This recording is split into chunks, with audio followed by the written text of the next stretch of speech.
আপনারা দেখছেন হরিভক্তি টিভি, প্রথম থেকেই সত্য কথা বলে।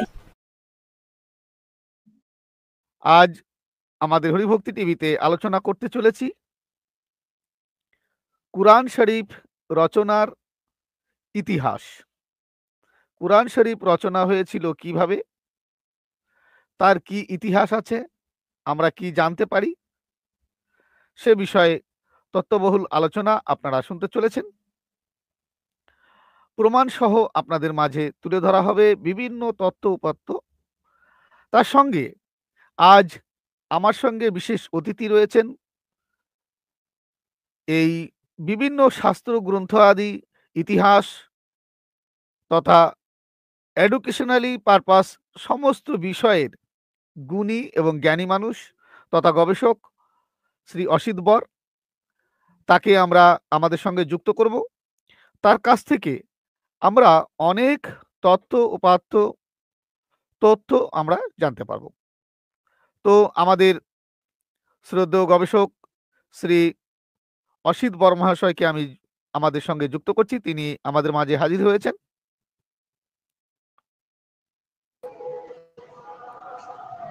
নমস্কার অসিত বাবু, আমাদের হরিভক্তি টিভিতে আপনাকে স্বাগত। নমস্কার আপনাকে এবং হরিভক্তি টিভি সহ তার সমস্ত দর্শক গবেষক সবাইকে আমার সশ্রদ্ধ সম্মান। আমাকে কথা বলতে দেওয়ার সুযোগ করে দেওয়ার জন্য আমি আন্তরিকভাবেই আপনাদের কাছে ঋণী এবং কৃতজ্ঞ। অবশ্যই ধন্যবাদ আপনাকেও যে আপনার মূল্যবান সময় ব্যয় করে আমাদের মাঝে আপনি উপস্থিত হয়েছেন। আপনার মূল্যবান বক্তব্য আমরা শুনবো, জানবো।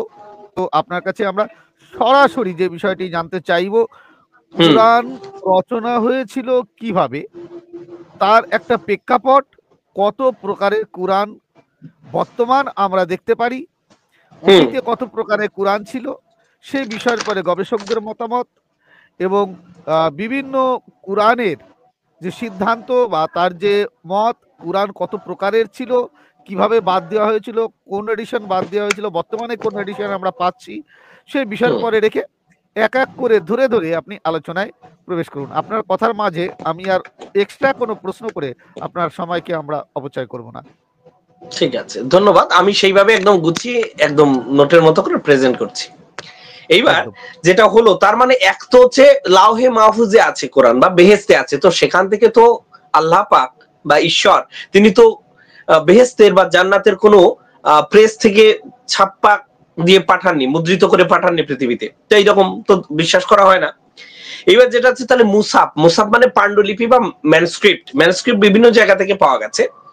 এবার কি হচ্ছে, লেখার ক্ষেত্রে ত্রুটি বিচ্যুতি, এটা ইসলামিক যে ইউনিভার্সিটি অফ মদিনার স্কলার জিয়াউর রহমান আজমি, তিনিও কিন্তু হাদিস বিভাগের ডিন ছিলেন এবং 2020 সালে তার মৃত্যু হয়েছে। তিনি এ বিষয়ে কিন্তু বিস্তারিত বলেছেন যে যেসব মুসাফ আমরা পেয়েছি বা পাণ্ডুলিপি পেয়েছি তার সঙ্গে কিন্তু ভিন্নতা ছিল, অনেক অসুবিধা তার মধ্যে ছিল। এবার আর একটা কথা বলবো, নবম শতকের আগের কোরআনের সম্পূর্ণরূপে বই আকারে কোন রকম কোন একক বই নেই। নবম শতকের আগের, অর্থাৎ মুহাম্মাদের মৃত্যু 632 খ্রিস্টাব্দে। এবার নবম শতক মানে বুঝতেই পারছেন তার থেকে আরো প্রায় 300 বছর পর, তার আগে যে 300 বছরের একটা গ্যাপ রয়ে যাচ্ছে, এর মধ্যে আমরা কখনো পূর্ণরূপে কোনো কোরআন পাইনি। আমি ম্যানুস্ক্রিপ্ট গুলোর কথা আলাদা করে একটু পরে বলছি। মদিনায় কোনো পাণ্ডুলিপি, মক্কা বা মদিনা অঞ্চলে কিন্তু কোনো পাণ্ডুলিপি পাওয়া যায়নি। এই নোটটা এই তথ্যটা কিন্তু মাথায় রাখতে হবে। আর কি একটা কথা বলবো, সেটা হচ্ছে বার্মিংহাম, ভ্যাটিকান, সানা। ভ্যাটিকান মানে বুঝতে পারছেন ইটালির একটা অঞ্চল যেখানে একদম ক্যাথলিক খ্রিস্টানের যে একদম ডোমেইন, তারা যে আলাদা করে রাষ্ট্র পরিচালনা করেন জানেন, ভ্যাটিকান সিটি। তাহলে কোথায় কোথায় আছে? আমি একটা সেকেন্ড আপনাকে আমি একটু দাঁড় করাচ্ছি আমার দর্শকদের সুবিধার্থে। যেটা হযরত মুহাম্মদ মারা গেলেন, মারা যাওয়ার 632 সালে 632 সালে তিনি মারা যাচ্ছেন। এরপর থেকে নবম শতাব্দী পর্যন্ত, মানে আমরা ধরে নিতে পারি 300 বছর, প্রায় 250 বছর, 250 বছর কমপক্ষে 250 বছরের মধ্যে যে কুরআনগুলো উদ্ধার হয়েছে তা সম্পূর্ণ একক একটি কুরআন নয়। না অংশ বিশেষ পাওয়া গিয়েছে, না অংশ সম্পূর্ণ বিশেষ মানেও কোরআন পাওয়া যায়নি। তারপর বাবু এই জায়গাটা একটু আমি আর একটু স্পষ্ট করি, মানে এমন নয় যে 90% পাচ্ছেন। মুশকিলটাই এইখানে তো, আপনার যতগুলো পান্ডুলিপি পাওয়া গেছে কোথাও 1-2 পাতা, কোথাও 3 পাতা, কোথাও একটু, মানে আপনি 30%-এর বেশি হবেই না। মানে কি ভয়ানক বিষয় কি এটা বুঝতে পারছেন? মানে ধরুন 100টা পাতার মধ্যে একটা না পাওয়া গেলেও আমরা পূর্ণ বলতে পারি না। তো সেটা বোঝা গেল যে শেষের দিকের একটা পাতা নেই। যেমন বড় চণ্ডীদাসের শ্রীকৃষ্ণ কীর্তন কাব্যের যে পান্ডুলিপি যখন পাওয়া গেল প্রথম দিকে এবং শেষের দিকে কিন্তু আমরা কিছু অংশ পাইনি, তারপরেও কিন্তু মোটামুটি একটা কাহিনী পাচ্ছি। কোরআনের ক্ষেত্রে কিন্তু এমন হচ্ছে না। বুঝতে পারছেন কি মানে সিরিয়াস যে সমস্যাটা, সেটা হচ্ছে আমাদের বার্মিংহামে যেটা আছে, বার্মিংহাম মানে ওটা হচ্ছে আপনার লন্ডনে আছে, সেখানে 2টো পাতা মাত্র পার্চমেন্ট পেপারের উপর, পার্চমেন্ট পেপারে প্রাচীনতম, এবং এটার ডেটিং এমনও করা হয়েছে যে মুহাম্মদের জন্মের আগেও চলে যাচ্ছে কোথাও কোথাও, মানে 568 থেকে 643 পর্যন্ত কার্বন ডেটিং। তার মানে যে পেপার ইউজ করা হচ্ছে সেই পেপার মুহাম্মদের আগের পেপার, কিন্তু মানে তারপরে রিরাইট করা হয়েছে, পরবর্তীকালে লেখা হয়েছে। বোঝা যাচ্ছে না? এই জন্য এই সমস্যাটা হচ্ছে। এইবার হচ্ছে ভ্যাটিকান তো বলেছি, ইতালিতে, ইতালির মাঝখানে একটা ছোট্ট দেশ, স্বতন্ত্র দেশ আর কি, সানা। সানা মানে ইয়েমেনের রাজধানী কিন্তু সানা। ইয়েমেন কোথায়? দক্ষিণ যে আরব আছে, ওমান, ইয়েমেন, একেবারে আমেরিকার যে হর্ন অংশগুলো আছে, সোমালিল্যান্ড, সোমালিয়া, তার ঠিক একেবারে যেটাকে বলে লোহিত সাগর পেরিয়ে আরবের যে অংশটা, সেটাই আছে ইয়েমেন। ইয়েমেনের রাজধানী সানা, সেখানে পাওয়া গেছে। সানায় যে ম্যানুস্ক্রিপ্টটা পাওয়া গেছে সেটাই কিন্তু ম্যানুস্ক্রিপ্টে 2টো লেখা আছে। 2টো মানে এক লেখার উপর আর একবার লেখা হয়েছে। এবার নিচের লেখাটার সঙ্গে উপর লেখায় যে 2 লেয়ার রাইটিং, সেই জায়গায় নিচের লেখাটার সঙ্গে উপরের লেখাটার কিন্তু মিল নেই। জার্মানিতেও আছে, রাশিয়াতেও আছে, যে টুকরোগুলো পাওয়া গেছে তা জুড়ে কিন্তু 30-35% বেশি কোরআন হবে না। এখন আমাদের কাছে যে স্ট্যান্ডার্ড কোরআন আছে 114টা অধ্যায়, অধ্যায় বলতে সূরা, তো তার 30% হবে না, 30 থেকে 35%-এর চেয়ে কম হবে। ইয়েমেন সরকার সমস্ত সত্য তথ্য প্রকাশ করতে দেয়নি এই দাবি করেছেন কিন্তু এই কোরআনের পান্ডুলিপি গবেষকগণ। এবার আর্লিয়েস্ট কোরআন ম্যানুস্ক্রিপ্ট, সেখানেও অনেক সমস্যা সম্বন্ধে একটা প্রাথমিক ধারণা পেয়ে যাবেন। এই ক্ষেত্রে যদি সার্চ করেন, কেউ যদি যে একেবারে প্রাথমিক যুগের কোরআনের পান্ডুলিপি সম্বন্ধে যে কেউ যে কোনো গবেষণাপত্র পড়ুন, এমন না এই গোষ্ঠীর কি ওই গোষ্ঠীর বিরোধে কি পক্ষে, যে কোনোটা পড়তে গেলেই, আপনারা গবেষণা করতে গেলেই সমস্যাগুলো বুঝতে পারবেন। তারপরে যেটা হচ্ছে, যেমন কোরআনের মধ্যে কোথাও মক্কা শব্দটি নেই, কিন্তু এখন আমাদের যে এডিশন গুলো আছে সেখানে কিন্তু মক্কা শব্দগুলো ব্যাখ্যার মাধ্যমে কিন্তু নিয়ে আসা হচ্ছে।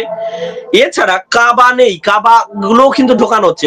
ভালো করে বুঝুন, এক তো পান্ডুলিপির সমস্যা, তারপরে ব্যাখ্যায় কিন্তু সমস্যা করা হচ্ছে। আর হচ্ছে আরেকটা যেটা হচ্ছে মুহাম্মদের জন্মস্থান এবং কিবলা নিয়েও বিতর্ক আছে। মানে ওনার জন্ম কি মক্কার মধ্যে হয়েছে নাকি জর্ডানের মধ্যে হয়েছে? জর্ডান মানে বুঝতে পারছেন সবচেয়ে বড় প্রতিবেশী ইসরায়েলের পূর্ব দিকটা। তো এই নিয়ে আরেকদিন আলোচনা হবে, ডন গিবসনের যে গবেষণা এবং অন্যভাবে ভূগোল ধরে। এমনকি যে কিবলা যে সবার মক্কামুখী ছিল না, এর কিন্তু স্পষ্ট প্রমাণ আছে। প্রথম দিকের যে সমস্ত স্থাপত্য আছে, ইরানের গুলো, ভারতের গুলো, চীনের গুলো এবং মরক্কের গুলো যদি আমরা দেখি, স্পেনের যে মসজিদ, তাদের যে মুখটা তো কাবার দিকে থাকার কথা, সবগুলো কিন্তু একদিকে নয়। এইটা দিয়ে আমি কি বোঝাতে চাচ্ছি, যে ইসলামের পরবর্তী যে 400-500 বছর এটা ভীষণ ভাবে ধোঁয়াশাচ্ছন্ন। আমি এটা বলতে চাচ্ছি, যারা গবেষণা করবেন তারাই বুঝতে পারবেন। ইসলামী গবেষক হন বা অন্য ধারার যদি গবেষণাও করেন, কেউ ওরিয়েন্টালিস্ট হন আর যেই হন। আবু আল আসাদ আল দুয়ালি কোরআনে স্বরধ্বনি যুক্ত করেন, এই কিন্তু আরেকটা প্রসঙ্গ। তাবর বাবু, এই যে স্বরধ্বনি, এটাকে বলে ভায়োলাইজেশন। ভায়োলাইজেশন মানে ধরুন লেখা আছে ক এবং ল, এই দুটো সনিম বা ফোনিম বলে ইংলিশে, এই দুটো একসঙ্গে থাকলে তো আর তো কোনো অর্থ হলো না, হলো না। কোরআনের বহু আয়াতে প্রথমের দিকে এই সব সাংকেতিক চিহ্নগুলো রয়েছে। না, এটা তো আছে। আমি যেটা বলতে চাচ্ছি, ধরুন স্বনিম বা ফোনিম ব্যবহার করা হয়েছে, তার মধ্যে স্বরধ্বনি ব্যবহার করা হয়নি। কি বিপদ, যে ধরুন ক আর ল আছে, এবার কয়ের সঙ্গে অ নেই, লয়ের সঙ্গে অ নেই বলেই তো ফনিম বা স্বনিম। এবার আপনি করতে পারেন কালা কুলু, কালি, দেখুন স্বরধ্বনি যুক্ত করে ওই দুটো ক এবং লকে কতভাবে করতে পারেন আমি তার একটা লিস্টও করেছি নিজের মতো করে। পঞ্চম উমাইয়া খলিফা, মানে বুঝতে পারছেন খলিফায় রাশিদুনের পরে উমাইয়াদের খলিফা, তাদের পর থেকে আব্বাসীয়দের খলিফা হবে, তো উমাইয়া পঞ্চম খলিফা আবদ আল মালেকের আমলে, অর্থাৎ 685 থেকে 705 সাল নাগাদ আল দুয়ালি তিনি কিন্তু ওর মধ্যে জের জবর পেশ নুক্তা, মানে যে বিন্দুগুলো ডট গুলো বসানো আছে না কোরআনে আরবিতে, এইগুলো যুক্ত করছেন। এবার তখন যদিও অন্য দুয়ালি পদ্ধতি, এখন সেই দুয়ালি পদ্ধতি কিন্তু ব্যবহার করা হয় না। এই আর একটা নোটেশন, সেই সময় যে আপনার যে সপ্তম অষ্টম শতকে যিনি দুয়ালি দাবি করা হচ্ছে, যে ডট বসানো হচ্ছে, মানে জের জবর পেশ নুক্তা, মানে স্বরধ্বনি ওখানে ঢোকানো হচ্ছে, সেইটা কিন্তু এখন ফলো করা হয় না। একাদশ শতকে নবীর মৃত্যুর 500 বছর পরে কিন্তু এসে, মানে 632-এ মারা যাচ্ছেন 700, তাহলে এই একাদশ শতকে এসে কিন্তু দেখা যাচ্ছে এই পদ্ধতি আবার চেঞ্জ হয়ে গেল, আবার চেঞ্জ হলো। আল খালিল ইবনে আল ফারাইদি সহজতর পদ্ধতির আবিষ্কার করেন একাদশ শতকে। এই জায়গাটা কি ক্লিয়ার হচ্ছে যে একদম সপ্তম অষ্টম শতকে একটা হলো, আবার একাদশ আরো 300 বছর পরে গিয়ে আর এক ধরনের পদ্ধতি কিন্তু চলে এলো কোরআনে। এইবার যেটা আছে ইনট্যাক্ট রইলো না, ইনট্যাক্ট মানে একদম অস্পর্শ, সূচি শুদ্ধ অপাপ বিদ্ধ যে একটা অবস্থার কথা আমরা কল্পনা করব, সেটা কিন্তু আর রাখা যাচ্ছে না ইতিহাস চর্চা করতে গেলে। হ্যাঁ, হিস্ট্রিওগ্রাফি, যদি আমরা হিস্ট্রিওগ্রাফি চর্চা করতে গেলে একটা অক্ষরের উপরে যদি বিন্দু বসালে ইংরেজিতে এ উচ্চারণ হবে বা এ, মানে আপনি যদি কোনো একটা মানে লেটারের উপর বিন্দু বসিয়ে দেন তাহলে এ যুক্ত হয়ে গেল তার সঙ্গে একটা স্বনিম বা ফনিম। যেমন আপনি ক, এই কয়ের সঙ্গে অটা বাদ দিন, মানে বাংলায় লেখার জন্য ক নিচে হসন্ত, তাহলে যে ক দেখুন পুরো হলো না, এর সঙ্গে যে উপরে যে বিন্দু দেবেন সেই হয়ে যাবে কে। এইবার যদি নিচে বসান তাহলে হয়ে যাবে কি, এই কয়ের নিচে যদি বিন্দু বসান, আমি বাংলা দিয়ে বোঝাচ্ছি সুবিধা হবে, তাহলে হয়ে গেল কি। আর যদি পাশে বসান তাহলে হয়ে গেল কু। তাহলে ওই যে আদিতে যে কোরআন আমাদের ম্যানস্ক্রিপ্ট পাওয়া যাচ্ছে তাবর বাবু, সেখানে কিন্তু উপরে পাশে বা নিচে এই বিন্দু বসানো নেই। এইবার আপনি কে কু কি এইটা আপনি নিজে কিন্তু ওই নুক্তা বসিয়ে করতে পারছেন, বুঝুন। এইবার একটা জিনিস হলো, ধরুন বাংলায় আমি আমার মতো কিছু নোট নিয়েছি যাতে আপনার দর্শকদের একটু বুঝতে সুবিধা হয়। ক এবং ল, ক লটা কিভাবে লিখবেন খাতায় লিখুন, কয় হসন্ত এবং লয় হসন্ত, মানে এদের সঙ্গে অ বা কিছু যুক্ত নেই, স্বরধ্বনি যুক্ত নেই। স্বর আজন্তে নান্নেন ও ব্যঞ্জন্তে ইতি স্বরা, এই যে স্বরধ্বনি তা কিন্তু যুক্ত নেই। কেমন আছে, ক এবং ল দিয়ে যদি করি তাহলে কি কি হতে পারে, তারপর বাবু আমি একটু তাড়াহুড়ো করেছি, ভুল হলে মার্জনা করবেন। কালা, কালো, কালি, কালু, কাল, কিলা, কিল, কিলো, কুল, কুলা, কুলি, কুলে, কুলো, কয় দীর্ঘ হলো কুল, কেল, কেলি, কেলে, কেলো, কোল, কলি, কালো ইত্যাদি। তার মানে কোরআনে ছিল ক এবং ল হসন্ত যুক্ত। আপনি যদি এই যে নুক্তা বসান তাহলে কত রকম হতে পারে, এবার ভাবুন। একদম একদম কত রকম বানিয়ে নেওয়া যাবে। ওই যে আপনাদের একটা গল্প ছিল না যে এই রাজপুত্র যাওয়া মাত্র বিষ দান করিবে, সেখানে নায়িকার নাম ছিল বিষয়া, সে নিজের চোখের কাজল দিয়ে একটা অন্তঃস্থ আকার জুড়ে দিল, তো বিষ থেকে বিষয়া দান করিবে, মানে যাওয়ার সঙ্গে সঙ্গে রাজকুমারীকে সঙ্গে বিয়ে দিয়ে দেবে। তার মানে এইরকম, হ্যাঁ আমি একটু লঘু করলাম বিষয়টা যাতে একেবারে ভাষাতাত্ত্বিক জটিলতায় আমরা না চলে যাই। এইবার একটা দেখুন, তাই কোরআনে হরকত প্রয়োগের ক্রেডিট দেওয়া হয় বা নুক্তা বিন্দু ব্যবহার করেন যিনি, আবু আল আসওয়াদ আল দুয়ালিকে, ওই যে একটু আগে বলেছিলাম। আবার কেউ কেউ মনে করছেন এই দুয়ালি হচ্ছেন আরবি ব্যাকরণের জনক, যদিও এই কথা পরবর্তীকালে আর মান্য করা হয় না। একজন ইরানি মানে বৈয়াকরণকে আরবি ভাষার ব্যাকরণের জনক বলা হয়, সেটা কোরআনের কালের অনেক পরে। আমি আসছি সে অঞ্চলে। তাহলে জের জবর পেশ নুক্তার ব্যবহার কিভাবে কোরআনে ঢুকলো, মানে পান্ডুলিপিতে লেখা কোরআনে, এটা কি ক্লিয়ার হয়ে গেল না এই জায়গাটা? একদম একদম।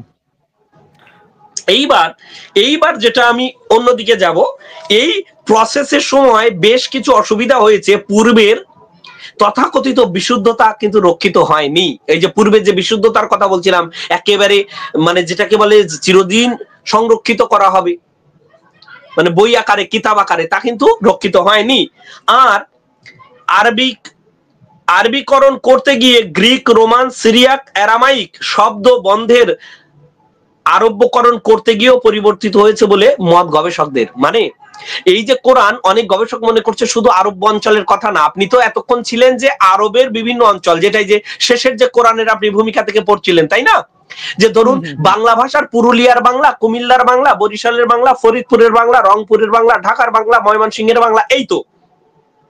তার মানে হয় কোথাও কাকা, কোথাও কাকা, কোথাও কাকু, হ্যাঁ, কোথায় কাগু, কোথায় কাহা, কোথাও কা, এইটুকু আঙ্কেল।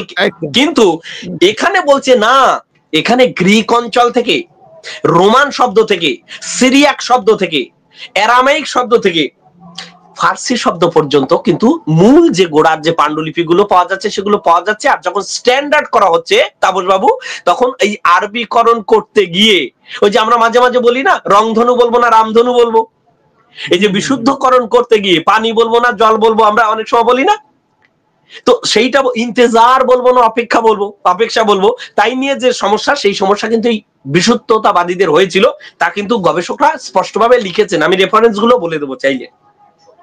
মূল শব্দ থেকে সরে এসেছে, ইনজিল, জেবুরের ক্ষেত্রেও তাই ঘটেছে। মানে পুরাতন যে বাইবেল গুলো যখন সংকলিত হয়েছে, তারা কিন্তু এই একই সমস্যা, এই একই পুলসিরাত পার হয়ে তাদের কিন্তু পরীক্ষা দিতে হয়েছে। একই অগ্নি পরীক্ষা কিন্তু ইনজিল, জেবুর এই গ্রন্থগুলোকেও দিতে হয়েছে। আর আপনি তো ধর্মগ্রন্থের গবেষক, আপনি ভারতীয় যে সমস্ত ধর্মগ্রন্থ আছে, বৌদ্ধ, জৈন, তথাকথিত ব্রাহ্মণ্যবাদী, হিন্দু ইত্যাদি, সেগুলোর কথাও আপনি জানেন যে সেগুলোও কিন্তু এই রকম নানা ধরনের পরিবর্তনের মধ্যে দিয়ে গিয়েছে, তাই না? একদম বিভিন্ন ঘাত প্রতিঘাতের মধ্যে দিয়ে এসছে সেগুলো। একদম একদম। এইবার আমাদের হাতে সময় কম, এই জন্য আমি তাড়াতাড়ি করে আমি উপসংহারে চলে যাব। এইবার যেটা হচ্ছে, আব্দুল্লাহ ইবনে মাসুদের কাছ থেকে কোরআন শিক্ষার কথা বলেছিলেন নবী মুহাম্মদ। নবী মানি কিনা, অবতার মানি কিনা, বুদ্ধত্ব মানি কিনা, সেটা আলাদা আলোচনা। কিন্তু বহু কোটি, কমপক্ষে 1.6 বিলিয়ন মানুষ এই পৃথিবীর তাকে নবী বা মেসেঞ্জার অফ গড, ঈশ্বরের প্রেরিত দূত মনে করেন। তো তিনি বলে যাচ্ছেন যে আব্দুল্লাহ ইবনে মাসুদ, ইবনে মানে পুত্র বা ছেলে, আব্দুল্লাহ সন অফ মাসুদ, মাসুদের ছেলে আব্দুল্লাহর কাছ থেকে কোরআন শিক্ষার কথা বলে যাচ্ছে। কিন্তু মজার বিষয় কি বলুন তো, যখন ওসমান, আপনি একটু আগে আলোচনা করে গেছেন না, যে ওসমান যখন কোরআন সংকলনের সিদ্ধান্ত নিচ্ছেন, হাফসার কাছ থেকে এক কপি লিখিত আনছেন। এগুলো ঐতিহাসিক ভাবে প্রমাণিত নয় যদিও। হাফসা হচ্ছেন ওমরের মেয়ে, একটু কর্কশ চরিত্রের অধিকারী। হাদিসের মাধ্যমে আমরা তাই পাই, কোরআনের মাধ্যমে তো আমরা চরিত্রগুলোর কথা সেইভাবে পাই না, মুহাম্মাদের চরিত্রের কথা আমরা পাই না। এই মুহাম্মদ বুখারীতে কিন্তু বলছেন যে এই আব্দুল্লাহ ইবনে মাসুদের কাছ থেকে কোরআন শিখতে। কিন্তু ওসমানের যে জায়েদের কথা একটু আগে বললেন না, এই জায়েদ যে কোরআন সংকলিত করলেন, এই আব্দুল্লাহ ইবনে মাসুদ কিন্তু সেই কোরআনকে বিকৃত মনে করেছিল, সঠিক মনে করেননি। এবং কি ওসমানকে যে হত্যা করলেন আবু বকরের পুত্র মুহাম্মদ ইবনে আবু বকর। এই আবু বকর মারা গেলে এই আবু বকরের যে স্ত্রী বিধবা হলেন, অর্থাৎ মুহাম্মদ ইবনে আবু বকর তার মাকে বিয়ে করেছিলেন আবার আলী। তাহলে আলীর পালিত পুত্র মুহাম্মদ ইবনে আবু বকর, ইনি কিন্তু ওসমান হত্যাকারীদের মধ্যে প্রধানতম ব্যক্তি। এবং ওসমান কি করলেন না, ওসমান ওমরের হত্যার বিচার ঠিক মতো করলেন না এবং কোরআন বিকৃত করলেন বলে এই অভিযোগে কিন্তু ওসমানকে হত্যা করা হয়। এবং আলী ওসমান হত্যা ঠিক মতো বিচার করেনি বলে খারিজিরা কিন্তু আলীকে হত্যা করে। সে কাহিনী আলাদা, কখনো আলোচনা করব আমরা। হ্যাঁ, সে বিষয়ে প্রবেশ করব, যাব না এই জায়গা, হাদিস নিয়ে সে বিষয় নিয়ে বুঝবো। এবার কথিত আছে যে 846 সাল নাগাদ সম্পূর্ণ হয় বুখারী। বুখারী মানে উজবেকিস্তানের মানুষ কিন্তু বুখারা অঞ্চলের লোক বলে তার নাম কিন্তু বুখারী। তার জন্ম 810 সালে, মৃত্যু 870 সালে। আপনি আপনার শ্রোতাদের একটু মনে করিয়ে দিতে পারেন যে মোহাম্মদের মৃত্যু তাহলে কত বছর হয়ে গেল, 632। এবং যদি 846 সালে এসে বুখারী, একজন ইমামের নাম আর কি, তিনি সংকলন করছে মোহাম্মদের কথিত হাদিস গুলো, তার মানে ইতিহাসের ভূত মরেও তো ভূত হয়ে গেছে ততদিনে। একটা আরব অঞ্চলের চরিত্র লিখছেন উজবেকিস্তানের একজন মানুষ, তার মধ্যে ভৌগোলিক যেমন দূরত্ব আছে, ঐতিহাসিক দূরত্ব তো বিরাট, একদম 200 বছরের বেশি। 200 বছরের বেশি। এইবার যেটা হচ্ছে, এর কথা আবার আমরা পরে আসবো।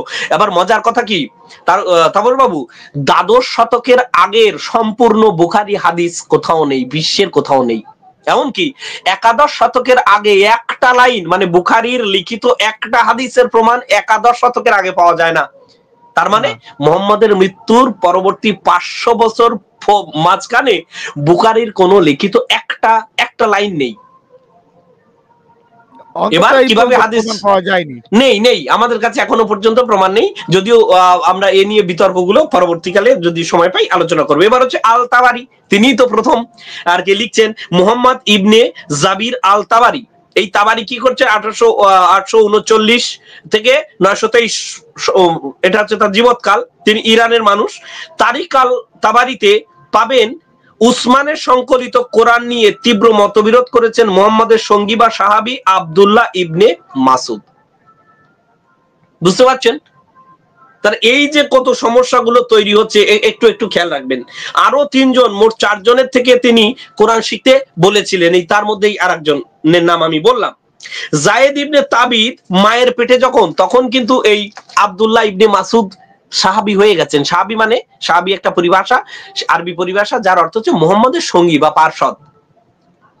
এবং আরেকটা কথা বলে রাখি, যিনি প্রথম তার মৃত্যু ঝুঁকি নিয়ে, মানে প্রাণকে বাজি রেখে জনসমক্ষে প্রথম কোরআন রিসাইট করেছিলেন, আবৃত্তি করেছিলেন, যে এটা ঐশী আদেশ, ঈশ্বরের বাণী জিব্রাইলের মাধ্যমে মুহাম্মদের কাছে এসেছে, এবং সেটা বুঝতে পারছেন সেই সময় অন্যান্য বিধর্মীরা তো ছেড়ে দেবে না, তো প্রাণের উপর মায়া ত্যাগ করে যিনি প্রথম কোরআন আবৃত্তি করেছিলেন, ইসলামের ইতিহাসে তিনি অনেক সম্মানীয় পদে আছেন, তিনি কিন্তু আব্দুল্লাহ ইবনে মাসুদ। এবার এইটা আরেকটা গুরুত্বপূর্ণ তথ্য আমি আপনাদের দেব, সেটা হচ্ছে সূরা আল আনবিয়া আয়াত 57। এখানেও দেখবেন যে মুসাফা রক্ষা করার কথা বলছে নাকি মূল কোরআনকে রক্ষা করার বলছে। এবার canonisation of the Quranic corpus মানে দেহ, পাণ্ডুলিপি, আর ক্যানোনাইজেশন মানে তারপর বাবু ওই পুঁথিবদ্ধ করা, মানে বই আকারে তৈরি করা, বই আকারে, কিতাব আকারে তৈরি করা। দ্বাদশ শতকের আগে বুখারী হাদিসের সম্পূর্ণতা নেই, একাদশ শতকের আগে বুখারীর লেখা একটা লাইনও নেই। এটা আমি নোট করে রেখেছিলাম আপনাদের বলবো বলে, এবং এটা আগেও বলেছি। 1924 সালে আল আজহার বিশ্ববিদ্যালয় কেন্দ্রিক যে কমিটি গঠন করা হয়েছিল 1907 থেকে 24 পর্যন্ত, মিশরের রাজা ফুয়াদ প্রথমের আমলে। এবং মজার কথা কি জানেন, এই ফুয়াদের স্ত্রী পরবর্তীকালে ক্যাথলিক খ্রিস্টানিটি গ্রহণ করেছিলেন। যে রাজা প্রথম ফুয়াদ মিশরের, তিনি কোরআন সংকলন করার এত বড় দায়িত্ব নিচ্ছেন, ইতিহাসে অমর হয়ে থাকবেন চিরকাল। তার স্ত্রী ক্যাথলিক ধর্মে ধর্মান্তরিত হয়েছিলেন। এবং উত্তর আফ্রিকায় কিন্তু ওয়াশ ভার্সনগুলো এখনো প্রচলিত, মানে এই যে 1924 সালের স্ট্যান্ডার্ড যে কোরআন, সেটা কিন্তু তারা গ্রহণ করে না। রাজা ফারুকের সময় আবার সংস্কার করা হয়, মানে মিশরে যখন রাজা ফারুক আসলেন, ফুয়াদের আমল শেষ হলো, তাপস বাবু আবার সংস্কার করা হলো। বুঝুন কিন্তু বিষয়টা। এবং আরো আছে যে সূরা তাওবা ছাড়া যে প্রত্যেকটা সূরার আগে 114টা সূরার মধ্যে বিসমিল্লাহ লেখা হলো, মানে আমি ঈশ্বরের নামে শুরু করছি, আল্লাহর নামে শুরু করা, আল্লাহর নাম নিয়ে, যেমন গণেশায় নমো, গণেশের নামে শুরু করে, ওই রকম আর কি। হরি বলে না, হরি বলে মানে হরি বলে শুরু করো ভগবানের নামে। তো এই যে বিসমিল্লাহটা সূরা ফাতিহার একটি আয়াত কিনা, এ নিয়ে এখনো বিতর্ক রয়েছে। মানে সূরা ফাতিহা প্রথম সূরা, তার 7টা আয়াত থাকতে হবে, এইটাকে না ধরলে আবার হবে না। এবার অনেকেই এটাকে কিন্তু আয়াত ধরছেন না, যে আব্দুল্লাহ ইবনে মাসুদও কিন্তু এটাকে আয়াত ধরেন না। আয়াত মানে কি একটু বলে দিই, শ্লোকের মতো ভাবতে পারেন। সূরা মানে অধ্যায়, এবং আয়াত মানে শ্লোক বা ছোট্ট খণ্ডাংশ, কয়েকটা, একটা বা দুটো তিনটি বাক্যের মতো। এবং সূরা ফাতিহা শুরুতে বিসমিল্লাহ রাখা হয় আয়াত হিসেবে। চরম বিতর্ক আছে 7টি আয়াত সম্পূর্ণ করার জন্য, কিন্তু এটা সেই সময় করা হচ্ছিল বিশেষ প্রয়োজনে। আরো 2টো পেজ আমি বলবো। ইবনে আব্বাসের তাফসির অনুসারে এই যে পারম্পর্য রক্ষা হয়, মানে বুঝতে পারছেন এই যে সূরার পারম্পর্য, কোন সূরার পরে কোনটা হবে। তারপর বাবু এই যে কোরআন অবতীর্ণ হলো, যে বিশ্বাসটা আছে বিশ্বাসী মুসলমানগণের মধ্যে, মুমিনগণের মধ্যে, কিন্তু কোন সূরার পরে ঠিক কোন সূরা হয়েছে এটা তো কোথাও লিখিত নেই।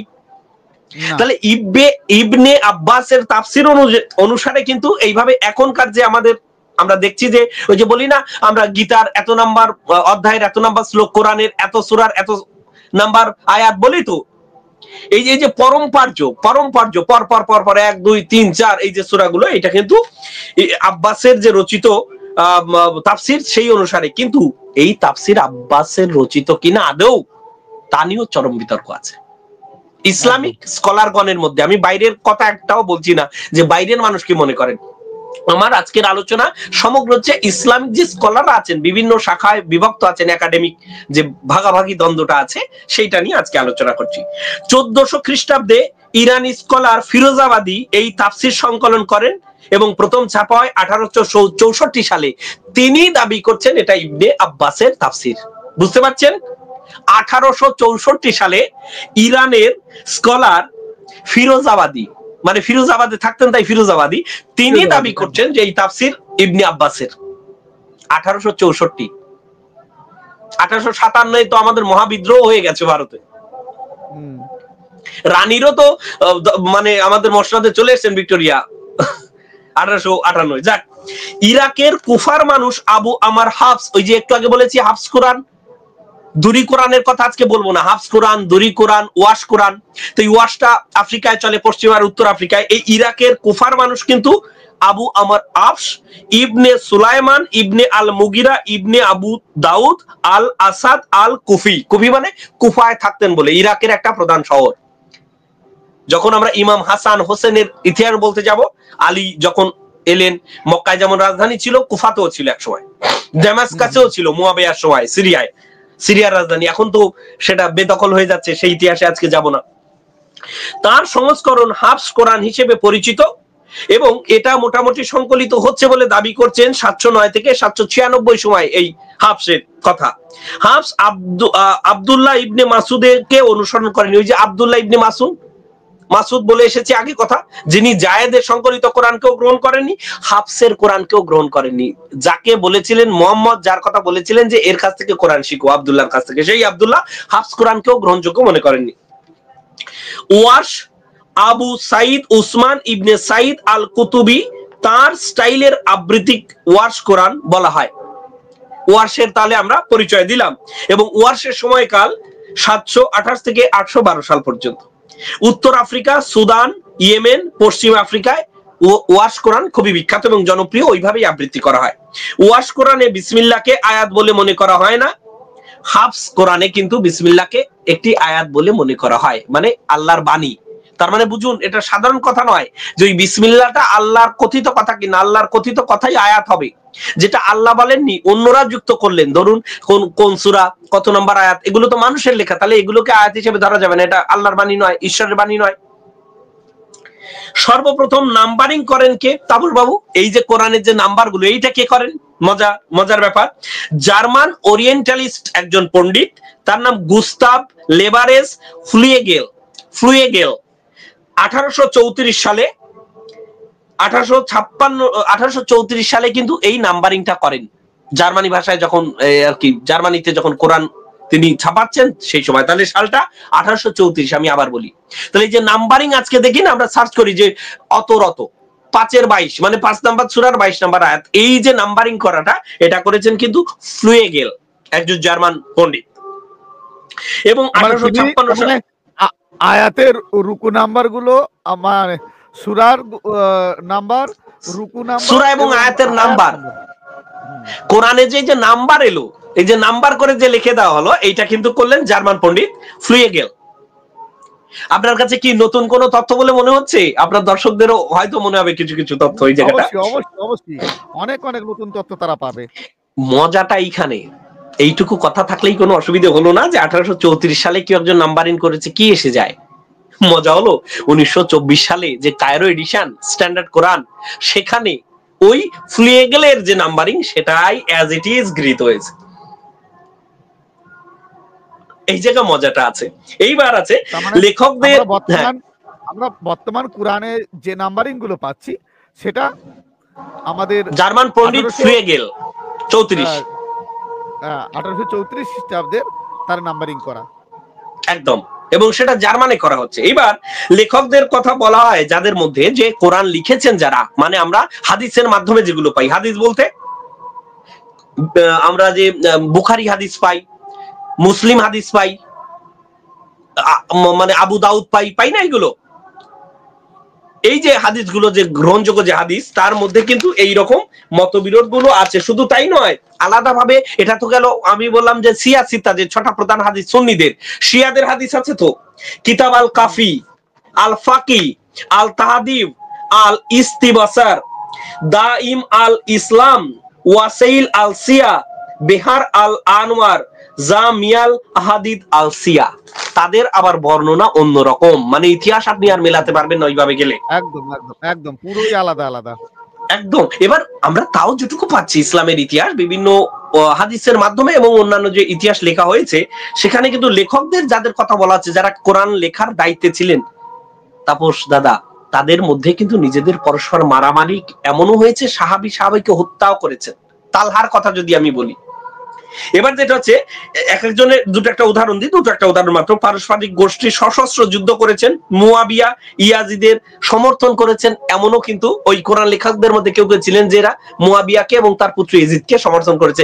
এরা আবার আলী এবং ইমাম হাসান হোসেনের বিরুদ্ধতা করেছে এবং তাদের বংশকে লোপ করে দিয়েছে, হত্যা করে। কারবালার যুদ্ধ সম্বন্ধে জানেন, তার আগের ইতিহাস অনেকেই জানেন, না হলে আমরা একদিন অন্যদিন আলোচনা করব। রিদ্দার যুদ্ধে খালিদ বিন ওয়ালিদ, রিদ্দার যুদ্ধ মানে মোহাম্মদ মারা গেলেন 632 সালে, ওই বছর থেকেই আরবের বিভিন্ন গোত্র যারা চাপে পড়ে ইসলাম গ্রহণ করেছিল, মন থেকে না হলে কি মেনে নেওয়া যায়, অমনি ইসলাম ত্যাগ করেছে। ইসলাম ত্যাগ করেছে, তা করুক, জাকাতও দেবে না। আয়ের যে 2.5% জাকাত, তখন যদিও এত স্পষ্ট হয়নি, তো জাকাতও দিতে চাচ্ছে না। তাহলে এই যে সদ্য প্রতিষ্ঠিত যে খলিফা আবু বকর হলেন প্রথম খলিফা, এবং 2 বছর পরে তিনি মারা যাবেন 634 সালে। তো এই 633 এই রিদ্দার যুদ্ধ হচ্ছে। সেখানে একজন বড় সেনাপতি খালিদ বিন ওয়ালিদ, ওয়ালিদের ছেলে খালিদ, তিনি এত নৃশংস যে তিনি লায়লাকে ধর্ষণ করলেন এবং তার স্বামীকে হত্যা করলেন। হত্যা করে তার মাথা কেটে সেই মাথার খুলিতে খাবার খেলেন। এবং এইটা দেখে আবু বকর চমকে গেলেন। আবু বকর নামের অর্থ যদিও গরুর বাবা বা বাছুরের বাবা, সেই শব্দে যাচ্ছি না আজকে। এইবার 632-33 সালে কিন্তু জাকাত দিতে অস্বীকার করেছিল বলে আরবের কিছু কিছু গোত্রের বিরুদ্ধে কিন্তু সশস্ত্র হত্যাকাণ্ড ঘটেছিল। এটাকে রিদ্দার যুদ্ধ বলা হয়। রিদ্দা ওয়ার লিখে সার্চ করুন, এসে যাবে। আব্দুল্লাহ ইবনে সাদ ইবনে আবি আল সারা একজন কোরআন লেখক ছিলেন। তিনি মুহাম্মাদের জীবদ্দশায় ইসলামের মতবাদ ত্যাগ করেন। বুঝুন, মুহাম্মদ বেঁচে আছেন সেই সময় আব্দুল্লাহ ইবনে সাদ ইবনে আবি আল সারা, ইবনে সারা লিখলেই এর নাম এসে যাবে। তিনি কোরআনের ওহী লেখক ছিলেন বলে হাদিস ইত্যাদি অন্যান্য গ্রন্থে এসেছে। তো তিনি কিন্তু ওই সময় কি হচ্ছিল ঘটনাটা, একদিন ওই কোরআন লিখছিলেন এবং বলতে বলতে মোহাম্মদ বলছিলেন, এইভাবে এসছে হাদিসে, এবং তিনি লিখছিলেন। লিখতে লিখতে উনি নিজের মন থেকে বলছে তাহলে এইটা লিখলে ভালো হয়। তো মোহাম্মদ বলছেন ঠিক আছে ওটা লিখে দাও। তখন ওনার মনে সন্দেহ এলো যে এটা তার মানে কি, আমি বললেও সেটা আয়াত হবে। এবার এ নিয়েও বিতর্ক আছে, আমি কোনো কথা চূড়ান্ত বলছি না, গবেষকদের মধ্যে বিতর্ক। তিনি ইসলাম ত্যাগ করলেন এবং তাকে হত্যা করার আদেশ দিলেন নবী মুহাম্মদ। এবং তিনি, আমি আপনাকে একটু দাঁড় করাচ্ছি। আমি আমার একজন দর্শক, তিনি আমাদের গ্রন্থাদি কিনে আমাদের সাহায্য করেছেন বিভাস রায়। তিনি আমাদের সুপার চ্যাট করেছেন, এই জন্য বিভাস রায় দাদাকে অসংখ্য ধন্যবাদ। তিনি লিখেছেন জয় হরিচাঁদ, জয় গুরুচাঁদ। দাদা আপনাকে হরিভক্তি টিভির তরফ থেকে অসংখ্য ধন্যবাদ জানাই আমাদের সাহায্য করবার জন্য, আমাদের পাশে থাকবার জন্য, গবেষণাকে উৎসাহিত করার জন্য। আমি এই যে জ্ঞান ও তাপসী বলবো, তাকে আমার তরফ থেকেও অতিরিক্ত ধন্যবাদ জানিয়ে দিন। এবার যেটা হচ্ছে, সাহসী ওহী লেখক, সাহাবী ও ওহী লেখক মুয়াবিয়া 39 বছর শাসন আমলে একটা মাত্র মসজিদ নির্মাণ করেননি, একটাও মসজিদ নির্মাণ করেননি। এবং তিনি প্রথম ইসলামী জগতে মুদ্রা মানে কোন খলিফা প্রথম মুদ্রা আনেন, সেটা মুয়াবিয়া। এবং মুয়াবিয়ার মুদ্রাতে কিন্তু দাদা ক্রুশ চিহ্ন ছিল, ইসলামের কোনো চিহ্ন ছিল না। কি ভয়ঙ্কর ব্যাপার। এবং আর্কিওলজিক্যাল এভিডেন্স হিসেবে মোহাম্মদ থেকে শুরু করে অন্যান্য কোন সাহাবা, আবু বকর, ওমর, ওসমান, আলী থেকে অন্যান্য কারোর কোন, তালহা থেকে শুরু করে কারোর কোন আর্কিওলজিক্যাল এভিডেন্স নেই। একমাত্র আছে মুয়াবিয়া। 39 বছর শাসনে একটা মসজিদ তৈরির কোনো ইতিহাস নেই। তার যে মুদ্রা পাওয়া যাচ্ছে কারেন্সি, তাতে ক্রুশ চিহ্ন। আমি এই সমস্ত কথা শুধু বলে যাচ্ছি, আগামীতে আরো বিস্তারিত গবেষণার জন্য বিশ্বাসী মুসলমানগণ এবং অন্যান্য মানুষ যারা আস্তিক নাস্তিক সবাই, যারা ভারতীয়, বাংলাদেশি, বাংলাভাষী অন্য মানুষ যারা এই বিষয়ে গবেষণা করে সত্যটা আরো মানুষের সামনে নিয়ে আসেন, এই জন্য একদম জানতে পারবে। এবং তাদের, আমার দর্শকদের আমি বলবো যে আপনারা কুরআন শরীফের যে রচনার ইতিহাস, সে বিষয়ে একটু মনোযোগ দিয়ে যদি আপনারা পড়াশোনা করেন, তাহলে বহু তত্ত্ব আপনারা পেয়ে যাবেন। মূলত এই সম্প্রদায়ের সঙ্গে যারা যুক্ত, যারা ধর্মভীরু, তাদের কাছ থেকে যথার্থ সত্য আপনারা কখনোই পাবেন না। কি হিন্দু, কি বৌদ্ধ, কি শিখ, কি ঈসাই, কি ইসলাম, কারোর কাছ কি থেকে আপনারা নাস্তিক কি সঠিক আস্তিক। ইতিহাস পাবেন না। হুম মূলত যে যেদিকে রয়েছে, তাহলে সঠিক ইতিহাস জানতে গেলে আপনাকে একাডেমিক ভাবে পড়াশোনা করতে হবে এবং যথার্থভাবে গবেষকগণ কি বলছেন, কোনো একজন কোনো একক লেখকের থেকে আপনারা কিন্তু বিষয়টি জানতে পারবেন না। বিশেষ করে কোনো ধর্ম সংগঠন থেকে প্রকাশিত কোনো গ্রন্থ তো একদম নয়। শুধু যাই তাই হোক, নয়, আমি আরো তাপস বাবুর সঙ্গে যুক্ত করি, আমার কথাও বিশ্বাস করবেন না। বিভিন্ন রেফারেন্স আপনারা দেখবেন, বিভিন্ন গবেষকদের কথা, মানে আমি তো এমনও হতে পারে হয়তো মিথ্যা কথা বলছি, এইটাও বিশ্বাস করার দরকার নেই। আপনারা পড়াশোনা করবেন, মেলাবেন, তাহলেই তো ভালো হলো।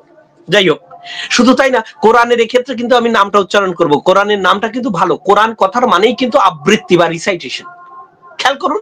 এবং যারা এই কোরআন আবৃত্তি করেন তাদের কি বলে, কারি বলে না, কারি মানে যারা খুব সুন্দরভাবে উচ্চারণ করতে পারেন, কারি।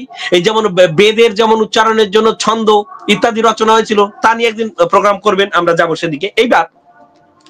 এবার লেখক মারওয়ান আহলে বায়াতদের কিন্তু রক্তে রঞ্জিত এই মারওয়ানের হাত। মানে আহলে বায়াত কথার মানে নবী যারা একেবারে রক্ত সম্বন্ধীয়, যারা একদম আত্মীয়, তাদের তো আহলে বায়াত বলে। তাদের হত্যার পেছনে কিন্তু মারওয়ান আছেন, ইনিও কিন্তু একজন। এবং তালহাকে তিনি হত্যা করেন, এটা ঐতিহাসিকদের মতামত। আশআরা মুবাশশিরা যে 10 জন সাহাবী বা মুহাম্মদের সঙ্গী, যারা জীবদ্দশাতেই স্বর্গের সুসংবাদ পেয়েছিলেন, মানে বেঁচে থাকতেই যে আপনাদের জন্য জান্নাত নিশ্চিত, তারপর বাবু তাদেরও জীবন খুব ভালোভাবে কাটেনি। তাদের এই 10 জনের মধ্যেও কিন্তু মারামারি কাটাকাটির ইতিহাস আছে এবং হত্যা করার ইতিহাস আছে, খুব ভয়ঙ্কর ইতিহাস। আমি দুটো জিনিস সবাইকে পড়তে বলি, এক হচ্ছে মহাভারত রাজনীতি বোঝার জন্য, আর হচ্ছে হিস্ট্রি অফ ইসলাম। আমি কোনো কিছু পড়তে মানা করছি না, দুনিয়ার সব পড়বেন, কিন্তু এই দুটো কিন্তু must read. You should learn about history of Islam and our great epic Mahabharatam, written by so called Vedavyas. যাই হোক, এবার বলছে শিব ওয়া বলে একজন ভদ্রলোক, যার কথা আমি আগে বলে গেছিলাম তাবর বাবু, ইনি পারস্যের লোক এবং 760 সালে জন্ম এবং 793 সাল নাগাদ তার মৃত্যু, এরকম আছে। যদিও তার জন্ম মৃত্যু নিয়ে কিছুটা বিতর্ক আছে। তিনি কিন্তু প্রতিষ্ঠিত, সংশয় রয়েছে, প্রতিষ্ঠিত প্রথম আরবি বৈয়াকরণ আল কিতাব লিখেছিলেন তিনি। তাহলে 760 থেকে 793 বুঝুন। তাহলে কোরআন কোন সময়, মুহাম্মদের সময়কাল, এবং প্রথম প্রতিষ্ঠিত নিশ্চিত আরবি ব্যাকরণবিদের নাম যদি আপনি জানেন, সময়কাল জানেন, তাহলে সমস্যা হবে না? হবে তো। এই যে ভাষাকে যে একটা কাঠামোর মধ্যে আনা, ব্যাকরণের মধ্যে আনা, এটাই তো কঠিন ব্যাপার। ধরুন চর্যাপদ আগে রচনা হয়েছে, বাংলা ব্যাকরণ কিন্তু তারপরে। আপনি যদি একদম প্রথম গৌড়ীয় ব্যাকরণের কথাও বলেন, আমাদের রামমোহনের বা পরবর্তীকালে হ্যালহেডের 78 1700, সেটা তো ইংরেজি ভাষায় লেখা প্রথম বাংলা ব্যাকরণ। আরো পরে পরে যাই, একদম সুনীতি বাবু পর্যন্ত আসেন, তাহলে ওই ভাষাকে ব্যাকরণের মধ্যে ফেলতে গেলে অর্থের অনর্থই তো হয়। অর্থই অনর্থম ভবয় নিত্যম নাস্তি তত সুকলেশ সত্যম, তাতে সুখও পাওয়া যায় না, সত্য পাওয়াও কঠিন। তো এই ক্ষেত্রেও তাই হচ্ছে। এবার কি হচ্ছে, দুয়ালি আবি ইসাকের ইতিহাস স্পষ্ট নয়, মানে আগের কথা যে দুয়ালির কথা বলা হয়েছিল, তাকেও প্রথম ধরা হতো যে আরবি ব্যাকরণের জন্য, কিন্তু স্পষ্ট নয়। এবং 10ম শতকে এসে দুয়ালিকে নিয়ে মাতামাতি শুরু হয়, 10ম শতক, তার মানে মুহাম্মদের মৃত্যুর প্রায় 400 বছর পরে।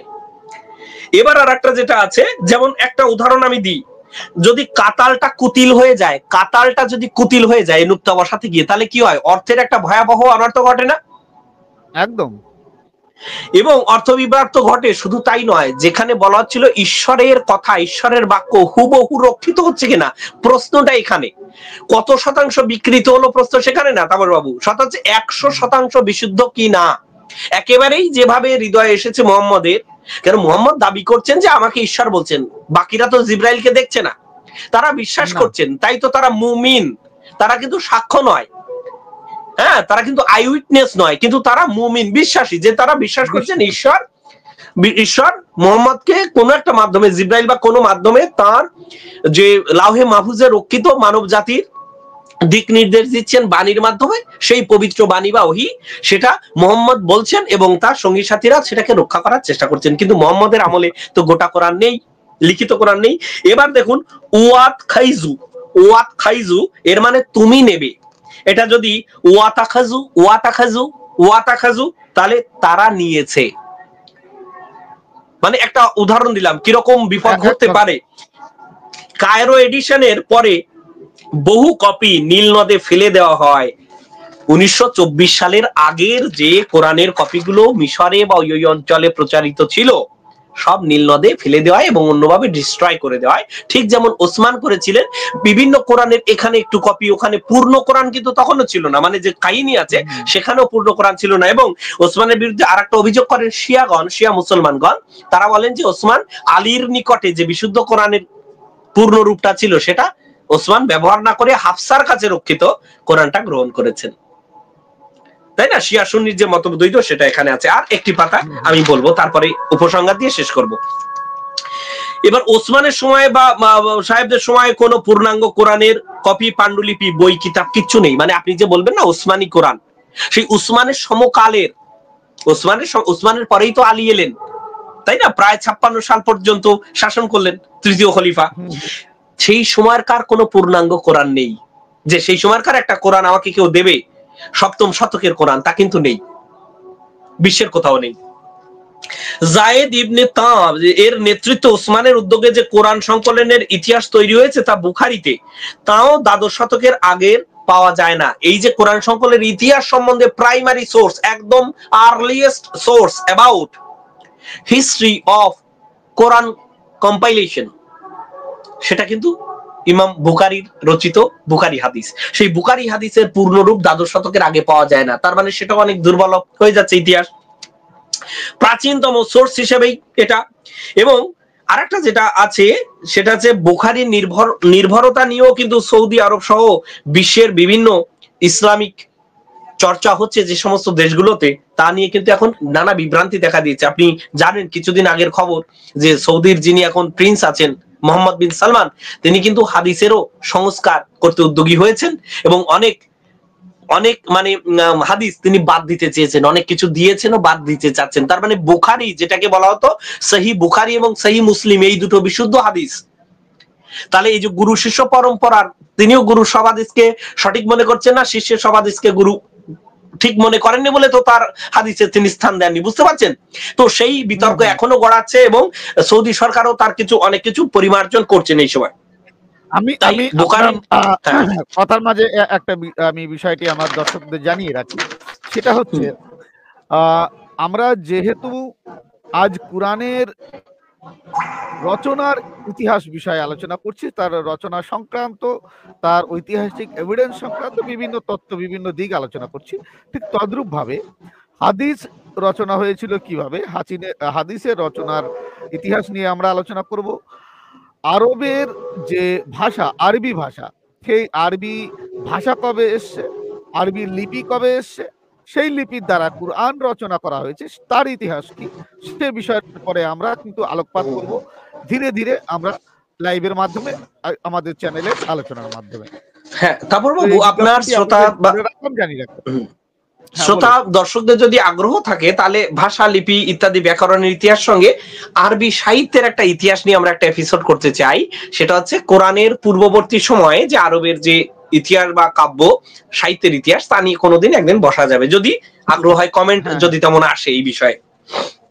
যাই হোক, এইবার আর একটা জিনিস হচ্ছে, এই মুহূর্তে কোরআনের যেসব ট্র্যাডিশন আছে ব্যাখ্যার, তার মধ্যে আহেলে কোরআন আছেন যে যারা তারা কোরআন ছাড়া কিছুই গ্রহণ করেন না, মানে হাদিসও গ্রহণ করেন না যদি কোরআনের কোন কথার পরিপন্থী হয়, মানে বিরুদ্ধে যায়। এবার কোরআনের কোন কথাটা সপক্ষে আর কোন কথাটা বিপক্ষে তা নিয়েও তো বিতর্ক আছে না? এইবার যেটা আছে সেটা হচ্ছে আহেলে কোরআন আছেন, যেমন আহেলে হাদিস আছেন, আর আছে মাযহাব পরম্পরায় যারা আছে, ধরুন হানাফি, মালিকি, হাম্বলি, শাফিঈ, 12 ইমামিয়া আছে না, বিভিন্ন বিভিন্ন শিয়া গোষ্ঠীর মধ্যে নানা রকম আছে। তো এই আহেলে কোরআন যারা কোরআন ছাড়া মানবেন না, আবার আহেলে হাদিস যারা তারা ওই পরম্পরায় কিভাবে আছে সেটা না, হাদিসে কি আছে হাদিসের উপর ইসলাম। আবার আহেলে কোরআনরা বলছে শুধু কোরআনে যেটা লেখা আছে সেটাই ইসলাম। তাহলে ইসলাম আদতে কি তা নিয়েও বিভিন্ন রকম ইন্টারপ্রিটেশন ব্যাখ্যা আছে না? সব ব্যাখ্যাকেই আমরা শ্রদ্ধার সঙ্গে বোঝার চেষ্টা করব। আমরা কিন্তু বিদ্বেষের মাধ্যমে বা ভক্তির মাধ্যমে কিন্তু গবেষণা করা যায় না। আপনি অনুগত হয়ে বা বিরোধিতা করে শুধু মানে শুধু তার খারাপ দিকটাকে তুলে আনা, এটা কিন্তু গবেষণার উদ্দেশ্য নয়, গবেষণার সত্যটা তুলে আনতে হবে। প্রফেসর আজমি, যার কথা একটু আগে বলে গেছিলাম, মনে আছে? তিনি ডিনও ছিলেন, কিংস ফয়সাল পুরস্কার প্রাপ্ত, মানে বুঝতে পারছেন কত বড় মাপের স্কলার। ইসলামিক স্কলার বলেন যে লক্ষাধিক পাণ্ডুলিপি সংগ্রহ করা হয়, যাতে বহু গড়মিল ছিল। লক্ষাধিক, 3 লক্ষাধিক পাণ্ডুলিপি পাওয়া গেছিল, পূর্ণ হোক খণ্ডিত হোক, বুঝতে পারছেন? এটা কে বলছেন? প্রফেসর আজমি, সার্চ করলেই পেয়ে যাবেন, বিখ্যাত স্কলার। তিনি বোধহয় মারা গেছেন 2020 সাল নাগাদ, খুব আগে যে মারা গেছেন তাও নয়। মানে রিসেন্টলি। এবং আরো আমরা বলবো, যদি কখনো স্কলারদের নিয়ে বসা হয় সেদিন। খলিফা আল মনসুর, আব্বাসীয় খলিফা। এইবার আসুন, তাহলে এই তো সমস্যার কথাগুলো জানা গেল। তাহলে আপনি তো প্রশ্ন করতে পারেন, রশিদ বাবু আপনার কি মনে হয় যে তাহলে লেখা হলো কখন? আপনি এতক্ষণ বললেন এত সালে নেই, এত সালে নেই, এত সালে নেই, এত সালে নেই, তাহলে পূর্ণাঙ্গ কোরআন কি 1924 হলো নাকি? এটা প্রশ্ন তো, প্রশ্ন। একদম। তাহলে যখন ইসলামটা ছড়িয়ে পড়ছে, অনেক বড় ইসলামের যে একটা শক্তি এলো, তারা যে ধর্মান্মাদনায় হোক, রাজ্য বিস্তারের তাগিদে হোক, যাই হোক, যেভাবেই হোক, তারা একেবারে পারস্য থেকে শুরু করে, মানে ভারতের উপকণ্ঠে সিন্ধ অঞ্চল থেকে শুরু করে, দেখুন 712 ঢুকে গেছিল। আগের দিন একদিন আলোচনা হয়েছিল, 712 সাল নাগাদ এদিকে যেমন সিন্ধে চলে আসছে, ওদিকে কিন্তু তারপর পর স্পেন পর্যন্ত চলে যাচ্ছে। এই যে ইউরোপ যে সভ্য হলো, সেই সভ্য হওয়ার পেছনে কিন্তু মুসলমানদের অবদান অস্বীকার করা যাবে না। ইউরোপদের যে মধ্যযুগীয় ধর্মান্ধতার ঘুম ভেঙে তারা আধুনিক চিন্তা চেতনা এলো, এবং কি যে গ্রিক দর্শন পড়ে নবজাগরণ সৃষ্টি হলো, সেই গ্রিক দর্শন কিন্তু মুসলমানদের হাত ধরে গেছে ইউরোপে।